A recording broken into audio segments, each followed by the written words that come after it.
नमस्कार दोस्तों, आपका स्वागत है मेरे YouTube चैनल SSC कोचिंग 24 में। आज हम हिंदी की थर्ड क्लास शुरू करेंगे। तो दोस्तों, मैं आपको हिंदी के 500 से 600 तक क्वेश्चन करवाऊंगा। उनमें से आपके एग्ज़ाम में काफ़ी प्रश्न आने की संभावना है। तो वीडियो को अंत तक ज़रूर देखें और चैनल को ज़रूर सब्सक्राइब करें। तो चलिए, आज का हमारा नेक्स्ट क्वेश्चन है। मैं आज नहीं पढ़ूंगा कौन सा वाक्य है। तो जैसा कि नहीं आ रहा है तो यह एक निषेधवाचक वाक्य है। तो option A is the right answer. हमारा नेक्स्ट क्वेश्चन है, ओह यह भी पिट गया, कौन सा वाक्य है। तो अगर आपको कारक याद हैं तो यह ऑप्शन बी विस्मय बोधक वाचक वाक्य है। तो ऑप्शन बी याद रखेंगे।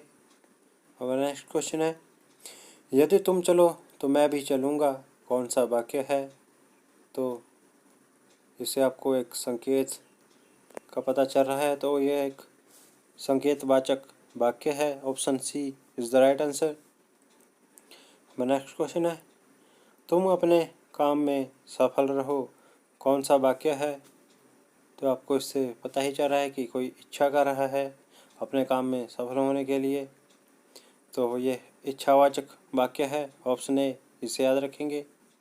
हमारा नेक्स्ट क्वेश्चन है, रस भरा कौन सा तत्पुरुष है। तो आपको कारक याद होने चाहिए। तो ये ऑप्शन बी कर्ण तत्पुरुष है। रस से भरा, तो कर्ता ने कर्म को कर्ण से, तो आपको यहाँ पर दिख रहा होगा कर्ण से, तो रस से भरा। तो option B is the right answer. हमारा नेक्स्ट क्वेश्चन है, स्वर्ग प्राप्त कौन सा तत्पुरुष है। तो स्वर्ग को प्राप्त ऑप्शन ए कर्म तत्पुरुष इज़ द राइट आंसर। हमारा नेक्स्ट क्वेश्चन है, यथासंभव कौन सा समास है। तो जिस शब्द में पहला पद प्रधान हो तो वह अव्ययभाव समास होता है। मतलब आप इसको इस तरह पहचान सकते हैं कि पहला अक्षर जो है वो छोटा होगा और जो सेकंड को अक्षर होगा वो बड़ा होगा। इसमें यथा जो है वो छोटा है और संभव जो है वो बड़ा है। तो ऑप्शन सी याद रखेंगे। हमारा नेक्स्ट क्वेश्चन है, वीणा पाणी कौन सा समास है। तो इसमें किसी तीसरे की विशेषता बताई जा रही है, तो ये एक बहुब्रीहि समास है।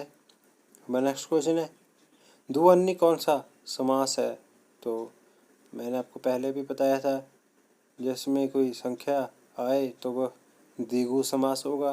तो option D is the right answer. हमारा नेक्स्ट क्वेश्चन है, पदबंध कितने प्रकार के होते हैं। तो ऑप्शन सी 4 प्रकार के। हमारा नेक्स्ट क्वेश्चन है, निम्नलिखित में से अशुद्ध शब्द है। तो ऑप्शन सी मंत्रिमंडल इज़ द राइट आंसर। जो मंत्रिमंडल है वो गलत लिखा गया है, बाकी सब ठीक है। हमारा नेक्स्ट क्वेश्चन है, निम्नलिखित में अशुद्ध शब्द है।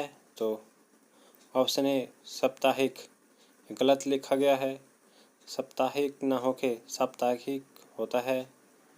हमारा नेक्स्ट क्वेश्चन है, निम्नलिखित में अशुद्ध शब्द है। तो नक्षत्र, आपको पता है नक्षत्र ना होके नक्षत्र होता है।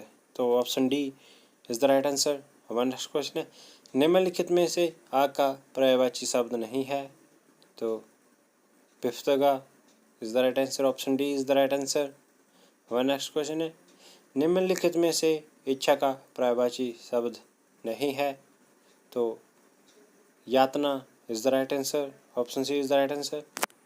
हमारा नेक्स्ट क्वेश्चन है, निम्नलिखित में से पानी का पर्यायवाची शब्द नहीं है। तो option B sir is the right answer. हमारा नेक्स्ट क्वेश्चन है, निम्नलिखित में से घर का पर्यायवाची शब्द नहीं है। तो option A Pavak is the right answer. हमारा नेक्स्ट क्वेश्चन है, विशेषण कितने प्रकार के होते हैं। तो विशेषण जो हैं वो 4 प्रकार के होते हैं। तो option B is the right answer. हमारा नेक्स्ट क्वेश्चन है, सर्वनाम कितने प्रकार के होते हैं। तो सर्वनाम जो है वो 6 प्रकार के होते हैं। Option D is the right answer. अब नेक्स्ट क्वेश्चन है, उत्पत्ति की दृष्टि से शब्दों के कितने भेद हैं? तो 4 इज द राइट आंसर। कौन कौन से हैं? तत्सम, तद्भव, देशज और विदेशज इज द राइट आंसर। और नेक्स्ट क्वेश्चन है, रचना की दृष्टि से शब्दों के कितने भेद हैं? तो ऑप्शन बी 3 भेद। अब नेक्स्ट क्वेश्चन है, संज्ञा के कितने भेद हैं? तो ऑप्शन सी 5 भेद इज द राइट आंसर। अब नेक्स्ट क्वेश्चन है, विकारी और अविकारी शब्दों के कितने भेद हैं? तो option D 8 is the right answer. अब नेक्स्ट क्वेश्चन है, इनमें से कौन सा शब्द संज्ञा से बना हुआ विशेषण है? तो ऑप्शन डी जो कुलीन है वो संज्ञा से बना हुआ विशेषण है। Option D is the right answer. और नेक्स्ट क्वेश्चन है, यथा समय समास है? तो ऑप्शन बी अव्ययीभाव इज द राइट आंसर। हमारा नेक्स्ट क्वेश्चन है, प्रत्येक समास है? तो ऑप्शन सी अव्ययीभाव इज द राइट आंसर। हमारा नेक्स्ट क्वेश्चन है, तिरंगा है? तो तिरंगा जो है वह एक बहुब्रीहि समास है। आप यहाँ इसे द्वंद्व सोच रहे होंगे, लेकिन जो वो 3 रंग हैं जो वो किसी और की विशेषता बता रहे हैं।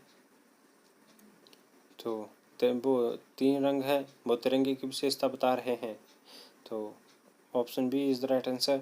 हमारा नेक्स्ट क्वेश्चन है, कवि का स्त्रीलिंग रूप क्या है? तो ऑप्शन सी कवयित्री। Very very important question. कवयित्री ऐसे लिखा जाता है। तो option C is the right answer.